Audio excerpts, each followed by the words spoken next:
I'm married.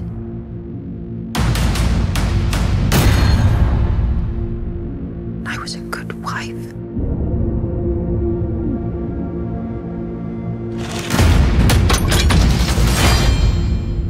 And then was judged and shamed by my country.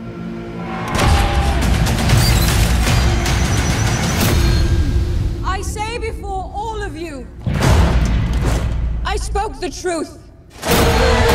Salut, c'est Joker. Salut, c'est Atala. On a vu le dernier duel et on vous dit ce qu'on en a pensé en 5 points. Point numéro 1, le scénario. Il faut savoir que le scénario se déroule en 3 parties.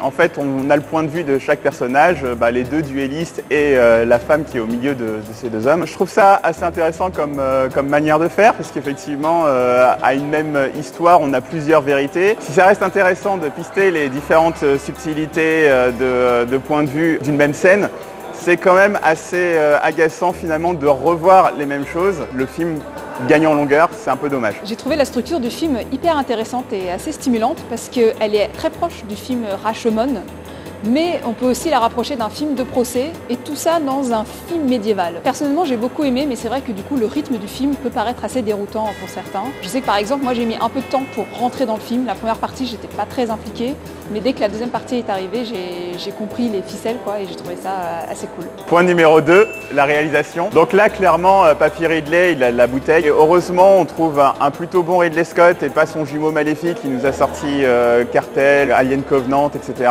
Ce que j'ai vraiment apprécié, c'est les scènes d'action, les scènes de combat. On est vraiment une belle immersion du spectateur dans ce qui se passe. Vraiment, il y a un côté assez sale, assez gore, mais qui est normal en fait pour le Moyen-Âge, on va dire. Ce que j'ai apprécié également, c'est qu'en fonction du personnage que l'on suit, il fait des choix de mise en scène un peu différents, ce qui fait que globalement, la réalisation vraiment sert l'histoire et ça c'est un très bon point pour moi. La mise en scène est très efficace, très carrée, on sent que Ridley Scott il est en terrain conquis, mais voilà, elle n'est pas révolutionnaire, on sent qu'il s'est pas trop mouillé, sauf je dirais sur la scène de duel à la fin qui vraiment est super cool et très fraîche. Quelque chose qui était assez cool aussi, c'est qu'on revoyait la même scène selon le point de vue et donc à chaque fois il y avait une mise en scène un peu différente, même si la plupart du temps c'était quand même dû au jeu de l'acteur plutôt qu'à la mise en scène. La musique est de Harry Gregson Williams et malgré le fait qu'elle reste quand même assez fidèle aux sonorités moyenâgeuses et malgré quelques petites fulgurances, je trouve qu'elle n'est pas assez éloquente pour être marquante à mon goût. Point numéro 3, l'ambiance visuelle et historique. C'est un très bon point pour moi, là aussi, parce que je trouve qu'il y a un vrai sérieux. Ça sonne vraiment cohérent historiquement. Là, on voit vraiment déjà un Moyen-Âge un peu lourd qui tâche, notamment par exemple la chorégraphie des combats où on sent vraiment le poids des armes, des armures. Et également, le choix des costumes, des armes, tout le visuel également va dans ce sens-là. Et donc, effectivement, globalement, c'est une vraie bonne chose pour moi. L'ambiance du film est assez cool et je pense assez fidèle historiquement parlant. Il y a des thèmes très représentatifs de cette époque-là, comme l'odeur par exemple. Mais il y a un point qui m'a gêné, c'est l'étalonnage du film. Je trouve que tout est un peu désaturé, surtout quand c'est en extérieur, donc ça se voit beaucoup. Et je trouve ça dommage parce qu'à cette époque-là, il y avait énormément de couleurs et je trouve que ça altère la beauté des décors, des costumes. Et du coup, c'est dommage parce que ça rend le film un peu austère. Point numéro 4, les personnages. Comme pour le point précédent, ce qui est intéressant avec les personnages, c'est également leurs costumes, leur coiffure.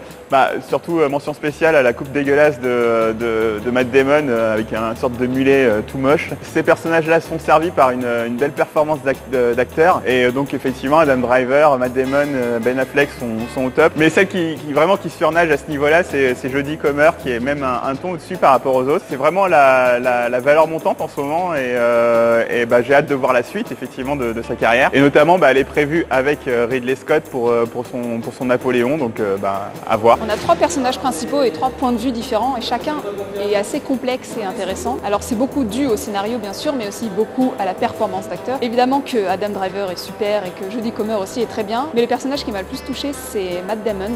Parce que c'est un personnage plein de contradictions, plein de défauts et plein de qualités.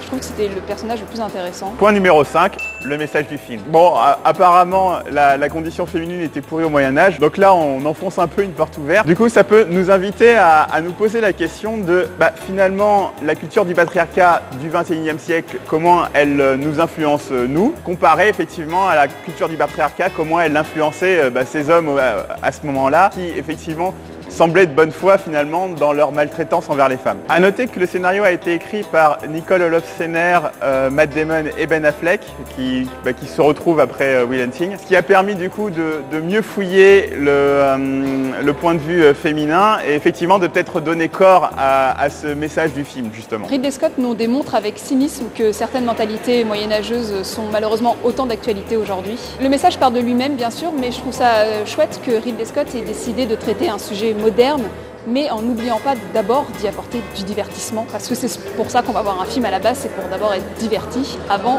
d'y voir un message fort derrière. S'il disait « Coucou, je vais vous parler d'une femme qui essaye de survivre dans un milieu d'hommes », la moitié de la population n'irait pas voir ces films, alors que s'il nous met un vaisseau spatial, un alien ou des chevaliers en armure avec des épées et des châteaux, là tout de suite ça attire tout le monde. Donc en conclusion, c'est sympa de retrouver Ben Affleck et Matt Damon qui collaborent sur un scénario, c'est sympa de les voir dirigé par Ridley Scott qui, là, pour le coup, est plutôt bon. C'est sympa également d'avoir une vraie cohérence pour un film médiéval. J'ai pas été transporté par le film, je ressors pas quelque chose vraiment de marquant et je pense que j'aurais assez vite oublié, c'est-à-dire que c'est vraiment quelque chose de vite consommé et c'est un peu dommage et c'est pour ça que je vais te donner que la note de 7 sur 10. En conclusion, un Ridley Scott en pleine forme, plus fidèle à ses thématiques habituelles, de l'émotion, du spectacle, un sujet fort. En bref, j'ai passé un très bon moment et c'est pour ça que je vais lui mettre la note de 8 sur 10.